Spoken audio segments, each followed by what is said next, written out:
Salut, salut! Je pensais faire une petite vidéo pour vous montrer comment que j'utilisais mon soundboard. Il y a bien du monde qui m'ont demandé comment je faisais, fait que je me suis dit que ce serait plus simple si je vous le montrais plutôt que de vous l'expliquer.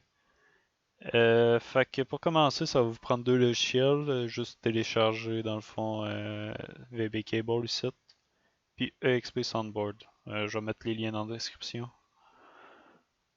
Euh, Dans le fond, un coup vous allez télécharger ça, ça va vous donner deux affaires. C'est le premier, on va commencer par installer le câble audio virtuel. Cliquez sur extraire tout ou utilisez votre logiciel pour extraire des zips, celui que vous voulez là.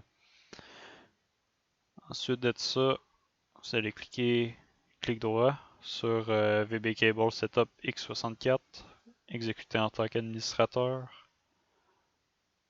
Vous allez cliquer sur Install Driver. Là, il dit vous pouvez reboot puis tout, blablabla, pas nécessaire, ça marche pareil. Je veux pas ta crap, c'est beau. Ensuite de ça, on va vérifier que tout fonctionne bien. Cliquez droit ici sur l'icône de son, périphérique de lecture. Euh, Dans le fond, ici, on voit qu'il y a Cable Input qui s'est rajouté, puis Cable Output aussi. Ils se sont mis par défaut, mais c'est pas ça qu'on veut. On veut garder notre haut-parleur, peu importe vos écouteurs ou. Moi, dans le fond, c'est des écouteurs, là. Ils marquent haut-parleur pareil. Ok, dans le fond, pour votre microphone, on veut que le microphone, il joue dans ce câble output site là. Fait que ce qu'on va faire, c'est qu'on va cliquer sur propriétés du microphone, écouter ce périphérique, là vous allez choisir Cable Input. Vous voyez VB Virtual Audio Cable. Ici. Fait que là on voit l'image. Cliquez OK.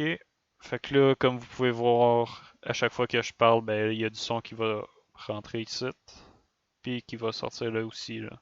Fait que ça va, dans le fond, les deux, ils vont sortir la même chose.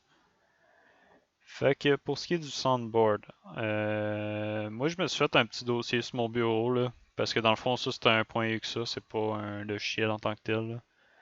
Mais un logiciel qui s'installe, c'est-à-dire là. Fait que j'ai mis ça là-dedans. Je me suis fait un dossier pour mes sons, j'en ai quelques-uns déjà. Vous allez double-cliquer. Il est un peu long à partir là, vous allez voir.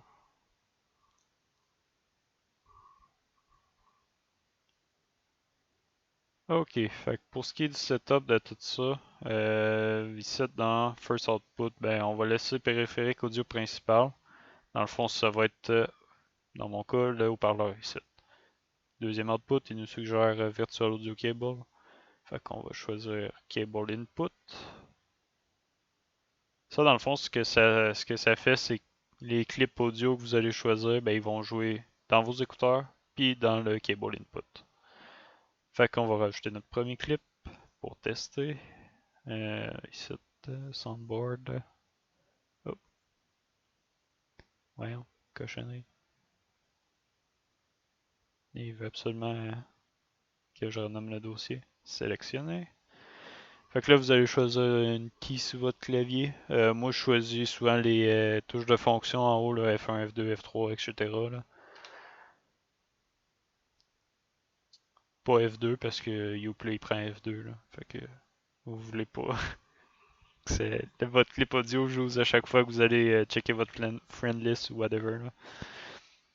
Fait que là, dans le fond, ce que ça va faire, on peut fermer ça. À chaque fois que je vais peser sur F3, Yeah, boy. ça va jouer dans mes écouteurs et dans Cable Input. Parce que c'est ça que j'ai dû faire. Fait que dans le fond, vous allez l'entendre jouer, puis vos amis aussi vont l'entendre jouer. Ce qui est quand même pas pire. Pour ce qui est Discord, dans le fond, avec un de mes amis, on est tombé sur un problème. Là. On comprenait pas ce qui se passait, pourquoi il était pas capable de faire jouer ses clips. C'est que dans le fond, dans les paramètres de Discord, faites sûr que vos affaires sont par défaut. Là.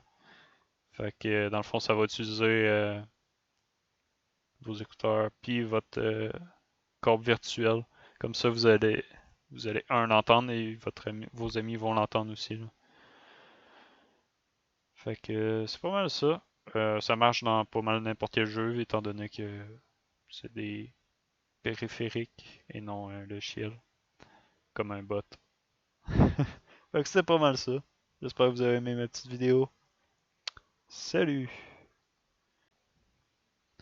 Ah, et ouais, je viens de penser à ça. Pour ceux qui cherchent des clips, dans le fond, moi j'utilise YouTube, puis YouTube MP3 là. C'est quand même assez simple, là. Dans le fond, vous allez chercher un clip, là, mettons Roblox Death Sound. Effect. Sinon, il me semble n'importe quoi. Tiens. Ouf. C'est ça qu'on veut. Oups. Vous allez copier le lien. Vous allez dans YouTube MP3, Convert. Puis ce qui est pas pire de YouTube MP3, c'est qu'un coup que c'est comme. Ben, que dans le fond, c'est processé. Vous pouvez éditer le fichier. Fait que si vous avez des fichiers qui sont super longs, là, comme je sais pas, là, vous voulez juste une partie d'un clip, ben vous pouvez le couper directement là-dedans, là, pas besoin de Audacity ou d'un logiciel quelconque. Là. Fait que c'est ça. Un coup vous avez fini, finish. Puis download. C'est de ça, je l'enregistre. Moi je l'avais déjà. Fait que on peut juste l'écraser. Là vous allez faire add comme tantôt. Choisissez votre clip. Roblox Sound. Set. Fait que là vous assignez une clé. Vous pouvez aussi faire majuscule ou dans le fond, vous pouvez en avoir pas mal, là. Vous pouvez mettre Alt. Ouais, j'ai fait Alt F4, là. C'était pas brillant. Fait que c'est ça. Done. Fait que là, à chaque fois que vous allez cliquer, ça peut être bien drôle.